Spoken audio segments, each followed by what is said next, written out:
नमस्कार, मैं हूं कुमार गजेंद्र। जनपद ऑन द स्पॉट में आपका स्वागत है। हमारे एक दूसरे social media platform podcast with Kumar Gajendra में भी आपका स्वागत है, जहां आप हमें सुन सकते हैं। अब बात करते हैं दिल्ली के शराब घोटाले की। दिल्ली के अंदर जो शराब घोटाला हुआ था, उसमें से 45 करोड़ रुपया गोवा चुनाव में गए थे। यानी कि शराब घोटाले के अंदर जो शराब घोटाले की नानी थी के कविता, साउथ की लॉबी को जो हेड कर रही थी, उससे 100 करोड़ की रिश्वत ली थी केजरीवाल एंड कंपनी ने। और उस 100 करोड़ की रिश्वत में से 45 करोड़ रुपए गोवा चुनाव में भेजे गए थे। लेकिन हमेशा से अपनी जो झूठों के मक्कारों की जो ये पार्टी है, आम आदमी पार्टी, ये पार्टी हमेशा से मना करती आ रही थी, ऐसा हुआ नहीं। लेकिन अब ईडी ने एक और गिरफ्तारी की है। बहुत बड़ी खबर है कि ईडी ने एक ऐसे शख्स को गिरफ्तार किया है अब, जो इस 45 करोड़ रुपए की पाई पाई का हिसाब देगा। यानी कि जो 45 करोड़ रुपए किसने गोवा तक पहुंचाए और कैसे कैसे खर्च हुए, किस किस आदमी को कितनी पेमेंट की गई, ये सारा हिसाब किताब इसी शख्स के पास है। और इस शख्स का नाम है चंद्रप्रीत सिंह। जी हां, जो ईडी है उसने अब चंद्रप्रीत सिंह को गिरफ्तार किया है। चंद्रप्रीत सिंह दरअसल है क्या, जो गोवा चुनाव था, उस गोवा चुनाव को दो लोग हेड कर रहे थे। एक तो दुर्गेश पाठक हेड कर रहे थे, गोवा चुनाव के गोवा के प्रभारी थे।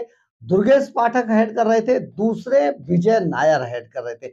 विजय नायर इसलिए हेड कर रहे थे कि विजय नायर पहले ही के अरविंद केजरीवाल के माई बॉय हैं, और सारा पैसा जो अरेंज करने का काम था वो विजय नायर का ही था। और विजय नायर ही वो शख्स थे जिन्होंने हवाला के जरिए और चार्टर प्लेन के जरिए सारी रकम गोवा चुनाव में पहुंचवाई थी। गोवा चुनाव तक गोवा के अंदर जो दुर्गेश पाठक हैं, दुर्गेश पाठक सारे मामले को मैनेज कर रहे थे।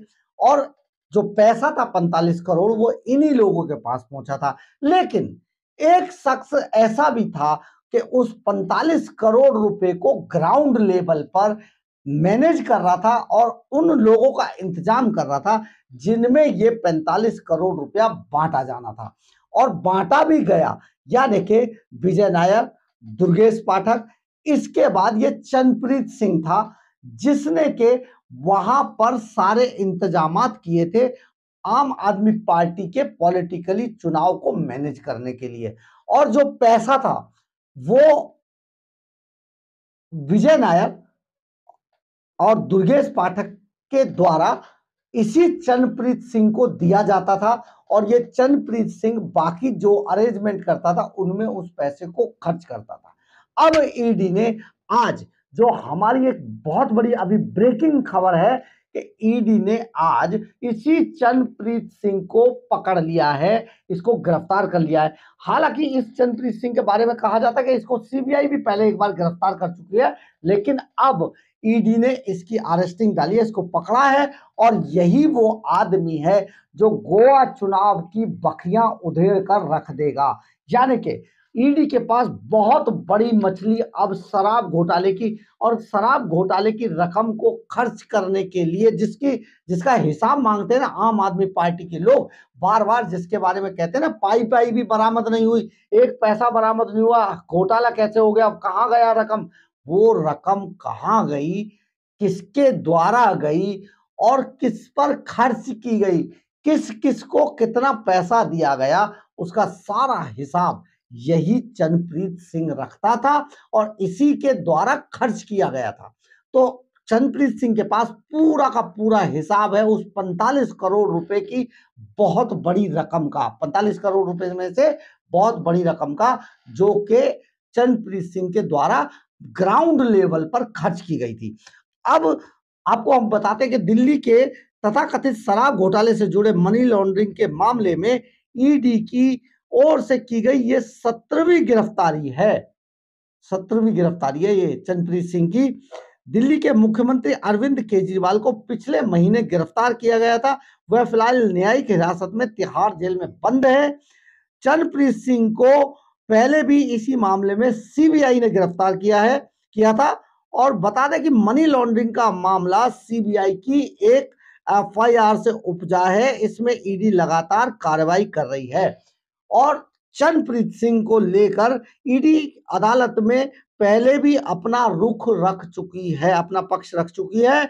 ईडी ने पूर्व में अदालत को बताया था कि चरणप्रीत सिंह ने 2022 के गोवा चुनावों के दौरान आम आदमी पार्टी के लिए प्रचार करने वाले, बहुत गौर से सुनिएगा, 2022 के गोवा विधानसभा चुनावों के दौरान आम आदमी पार्टी के लिए प्रचार करने वाले सर्वेक्षण कार्यकर्ताओं, क्षेत्र प्रबंधकों, विधानसभा प्रबंधकों एवं अन्य लोगों को नगद भुगतान का प्रबंध किया था। यानी कि इसी ने इन लोगों को पैसे दिए थे। और एजेंसी का आरोप है कि ईडी का आरोप है कि साउथ ग्रुप ने फेवर के लिए आम आदमी पार्टी को कथित तौर पर 100 करोड़ रुपए की रिश्वत दी थी।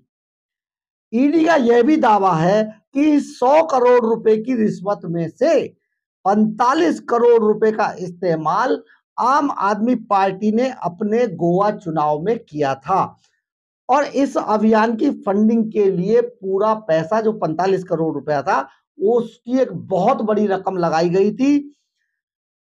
साउथ ग्रुप में बीआरएस नेता और तेलंगाना के पूर्व मुख्यमंत्री के चंद्रशेखर राव की बेटी के कविता और व्यवसायी शरद चंद्र रेड्डी एवं अन्य शामिल हैं। यह घटना ऐसे वक्त में सामने आई है जब इस मामले में दिल्ली की एक विशेष अदालत ने, जो कावेरी बावेजा की अदालत है राउजबीनी कोर्ट में, उसने अरविंद केजरीवाल को की न्यायिक हिरासत 23 अप्रैल तक के लिए बढ़ा दी है।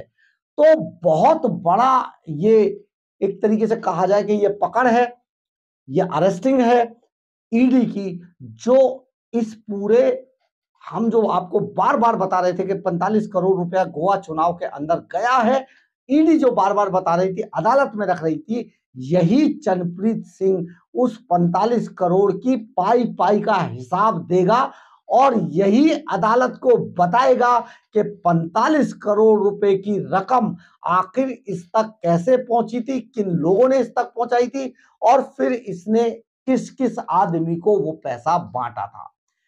बहुत बड़ी पकड़ है, बहुत बड़ी खबर है, क्योंकि अब अरविंद केजरीवाल चरणप्रीत बोलेगा तो अरविंद केजरीवाल की धज्जियां उड़ा के रख देगा।